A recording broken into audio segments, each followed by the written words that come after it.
میں آج تک اپنی خاموشی پر نہیں پچھتایا، جب بھی پچھتایا اپنے بول پر پچھتایا۔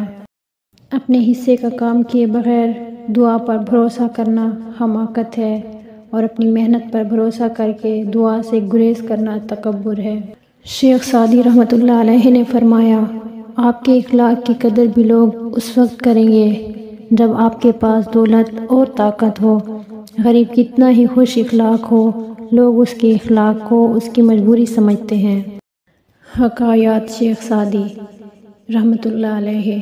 میں پوری زندگی دو بندوں کو تلاش کرنے پہ بھی تلاش نہ کر سکا، ایک وہ جس نے اللہ کے نام پہ دیا ہو اور غریب ہو گیا ہو، دوسرا وہ جس نے ظلم کیا ہو اور اللہ کی پکڑ سے بچ گیا ہو۔ شیخ سعدی رحمۃ اللہ علیہ۔ تعریف کرنا اور کروانا بھی ایک قسم کا شرک کی مانند ہے، کیونکہ سب تعریفوں کا مالک اللہ ہے اور سب تعریفیں اسی کے لیے ہیں۔ شیخ سعدی رحمۃ اللہ علیہ۔ توبہ کرنا آسان ہے لیکن گناہ چھوڑنا مشکل ہے۔ شیخ سعدی رحمۃ اللہ علیہ فرماتے ہیں، جو دکھ دے اسے چھوڑ دو، جسے چھوڑ دو اسے دکھ نہ دو۔ دن کی روشنی میں رزق تلاش کرو، رات کو اسے تلاش کرو جو رزق دیتا ہے۔ اگر تم اللہ کی عبادت نہیں کر سکتے تو گناہ کرنا چھوڑ دو۔ آسمان پر نگاہ ضرور رکھو، مگر یہ مت بھولو کہ پاؤں زمین پر ہی رکھے جاتے ہیں۔ شیخ سعدی فرماتے ہیں، انسان بھی کیا چیز ہے، دولت کمانے کے لیے اپنی صحت کھو دیتا ہے اور پھر صحت کو واپس لانے کے لیے اپنی دولت کھو دیتا ہے۔ مستقبل کو سوچ کر اپنا حال ضائع کرتا ہے اور پھر مستقبل میں اپنا ماضی یاد کر کے روتا ہے۔ جیتا ایسے ہے جیسے کبھی مرنا نہیں، مر ایسے جاتا ہے جیسے کبھی جیا ہی نہیں۔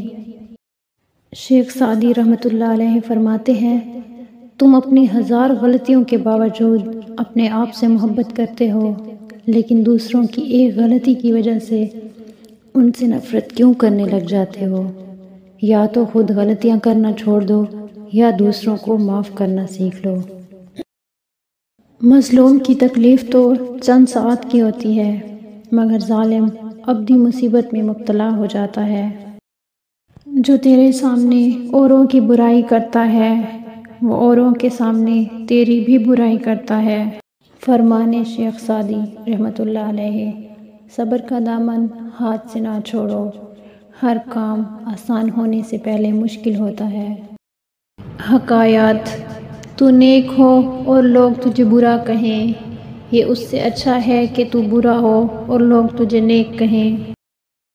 شیخ سعدی نے فرمایا، آدمی کے جھوٹا ہونے کے لیے اتنا ہی کافی ہے کہ وہ ہر سنی سنائی بات پر یقین کر لے۔